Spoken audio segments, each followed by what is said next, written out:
চলো আজকে ঘরের পর্দাগুলোকে চেঞ্জ করি আর ঈদ নিয়ে কিছু কথা বলি। তার আগে একটুখানি বলো তো আপুনিরা, এটা কি সবুজ রং? মানে তোমাদের ভাইয়া দাবি করেছেন এটা নাকি সবুজ। আচ্ছা, এখন তাহলে ঈদের কথায় আসা যাক। আমাদের ঈদগুলো ছোটবেলার মতো তো একদমই নেই, তবে হ্যাঁ, জীবনে আমাদের সময়ের সাথে পরিবর্তন আসবে, এটাই স্বাভাবিক। আমি বিষয়টাকে এনজয়ও করি, কিন্তু কি বলতো, আমাদের সমাজে মেয়েদের বিয়ের পরের ঈদগুলো একেবারেই অন্যরকম। এই যেমন ধরো, তারা চাইলেই আর মায়ের কাছে ঈদ করতে যেতে পারে না, তাদের ভাবতে হয় আমি কারো বউ, আমি কারো বাড়ির বউমা। আবার হ্যাঁ, সবার ক্ষেত্রেই যে সেম তাও না। যেমন আমি যদি চাই যেতে পারবো, কিন্তু কি জানো, আমি চাই একদম স্বাবলম্বী হয়ে মায়ের সাথে একটা ঈদ কাটাতে। মাকে নিয়ে মার্কেটে যাব, গিয়ে বলবো তোমার যা ইচ্ছে নাও, আমি এই যে দাঁড়িয়ে আছি।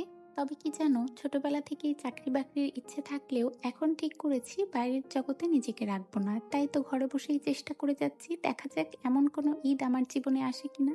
আর আমার তো মনে হয় এমন একটা ঈদের হয়তো অনেক মেয়েরই স্বপ্ন। আল্লাহ তাদের প্রত্যেকের ইচ্ছে পূরণ করুক, সেই সাথে তোমরাও খুব ভালো থেকো। আজকে আসি, আল্লাহ হাফেজ।